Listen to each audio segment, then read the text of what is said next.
বহুদিন পরে হঠাৎ করে মনের মধ্যে একটা চিন্তা এবং চিন্তার পাশাপাশি ওই চিন্তার মাধ্যমে একটা দুঃখ বা দুঃখটা এখনো আসে নাই বা ধরেন আংশিক আসছে বা সামনে আসবে এরকম কিছু একটা, কিন্তু এখন থেকেই রিয়েলাইজ করতেছে মন আর কি। আমাদের যাদের বয়স মোটামুটি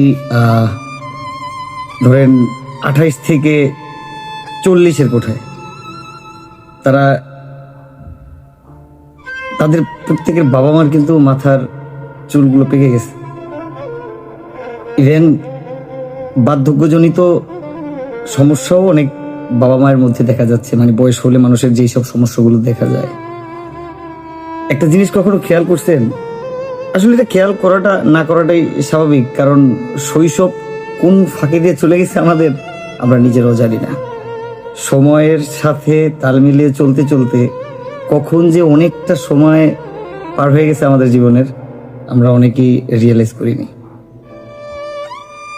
কিংবা অনেকে এত ধরনের চিন্তা ভাবনা, সাংসারিক, সামাজিক, মানসিক প্রেশারের কারণে এগুলো কখনো বসে একা ভাবার একটা সময় পায় না।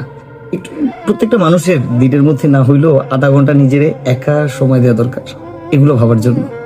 কিভাবে আমার দিন যাচ্ছে, কিভাবে আমি দিন পার করতেছি, সামনে আমার কি করা উচিত, কতগুলো দিন পার করলাম। কারণ একটা চিরন্তন সত্য হচ্ছে এটাই যে আজকে জুম্মাবার, আজকের জুম্মাটা, এই যে যেমন আমি 1:30টায় জামাত পড়ছি আমাদের এদিকে, আমি যদি পৃথিবীটারে 2বার বিক্রিও করি তাহলে আজকে 19 ডিসেম্বর শুক্রবার, এইটা আমার জীবনে আর সেকেন্ড টাইম পৃথিবী 3বার বিক্রি করলেও আমি আনতে পারবো না। এটা আমার জীবন থেকে চলে গেছে, এটা কখনো আনা সম্ভব না। এই 19 ডিসেম্বর 2024 এই জুমাটা শেষ, আমাদের জীবন থেকে চলে গেছে। দুঃখ হচ্ছে এইটাই যে শৈশবে মুরব্বী বলতে যাদেরকে দেখতাম, দাদা দাদি, নানা নানি, অনেকেরই এখন নাই। তাদের অনেক ভালোবাসা পাইছি, অনেক আদর পাইছি। অনেকের দীর্ঘদিন যাবত নাই, কেউ জন্মের পর দেখেই নাই, কেউ দেখছে।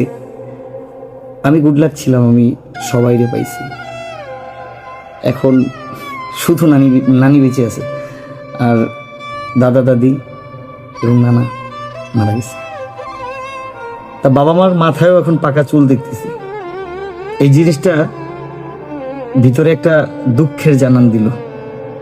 কখন যে এই গোফ আর দাড়ি গজাইছে হয়তো ওইভাবে খেয়াল করিনি। কখন যে জীবনের এতগুলো বছর পার হয়ে গেছে কখনো খেয়াল করিনি। এখন শুরুতে যে কথাটা বলছিলাম যে একটা দুঃখ, একটা রিয়েলাইজ, আমাদের শূন্যতাটাও মনে হয় যে পৃথিবীর সবচেয়ে বড় শূন্যতা যেটা, এটারও দিন সামনে ঘনিয়ে আসতেছে। সর্বোপরি কথা হচ্ছে বাবা মা এই একজোড়া, এইরা আপনার জীবনে একজোড়াই টাকা দিয়ে সেকেন্ড টাইম এগুলো পাওয়া যায় না। বা টাকা দিয়া কারো অ্যাক্টিং করাইলেও এই অ্যাক্টিং কেউ করতে পারবে না বাবা মার মতো।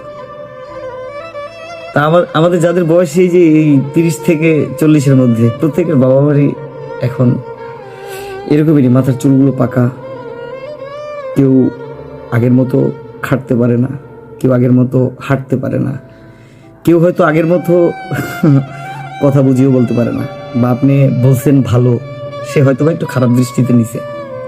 বা আমরা অনেক সময় ওনাদের সাথে রাগ করি, উচ্চবাচ্য করি, এগুলো ঠিক না। কিন্তু দিন শেষে একটা কথা চিন্তা করা উচিত প্রত্যেকের, যে মানুষ একটা সার্টেন টাইম থাকে।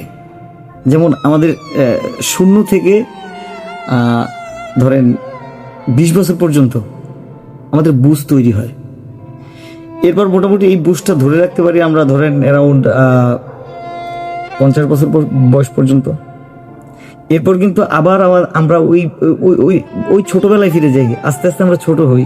দেখবেন এই সোজা মানুষটা আস্তে আস্তে বয়সের ভারে ছোট হতে হতে হতে শুধু সেই ছোট হয় না, শরীর ছোট হয় না, তার মন, তার চিন্তা ভাবনা সবকিছু ছোট হয়।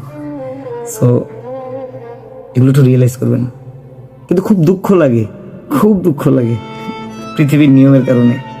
শৈশব তো শেষ, সংসার জীবন অনেক দিন করলাম, সামনে আরো অনেক লম্বা সময় পড়ে আছে, জানি না আল্লাহ যদি হায়াত রাখে তাহলে আরো অনেক দিন সংসার করতে হবে, কিন্তু বাবা মার শূন্যতাটা এটা কখনো মিলানো সম্ভব না, কখনোই মিলানো সম্ভব না। দোয়া করবেন, যার যার বাবা মা বেঁচে আছে তাদের সকলের সুস্থতা কামনা করি, আর যাদের বেঁচে নাই আল্লাহ সুবহানাহু ওয়া তাআলা যেন তাদের কবরগুলোকে জান্নাতের টুকরা বানিয়ে দেয়।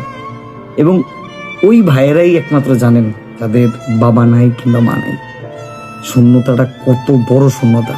আপনি হাজার মানুষের মধ্যে থাকলেও আপনার নিজেকে শূন্য মনে হবে, কারণ দেখবেন যখন আপনার পকেটে টাকা আছে সবাই আপনার পাশে আছে, আত্মীয় স্বজন, চাচা চাচি, নানা নানি সবাই আছে, মানে আছে। যখন আপনার কাছে টাকা থাকবে না এবং আপনি ধরেন কোনো শারীরিক সমস্যায় পড়বেন বা বড় কোনো চিকিৎসার প্রয়োজন আপনার, তখন দেখবেন আপনার পৃথিবীটা কত কঠিন, কেউ নাই, সাহায্য করার মতো কেউ নাই। যেই বন্ধুরা একটা সময় বলতো যে তোর জন্য, মানে আমরা একজন আরেকজনের জন্য জীবনও দিতে পারবো, কিন্তু তারা একটা সময় আপনার জন্য 200 টাকা দিতে পারবে না, এটা চিরন্তন বাস্তব। সো অনেকদিন পর হঠাৎ করে এই কথাটা মনে পড়লো যখন দেখলাম মায়ের মাথায় পাকা চুল আর বাবা আগের মতো খাটতে পারে না। দোয়া করবেন সবাই, সবাই দোয়া করবেন, যাদের বাবা মা বেঁচে আছে তাদের জন্য দোয়া করবেন। রাব্বির হামহুমা কামা রাব্বায়ানি সগীরা, রাব্বির হামহুমা কামা রাব্বায়ানি সগীরা।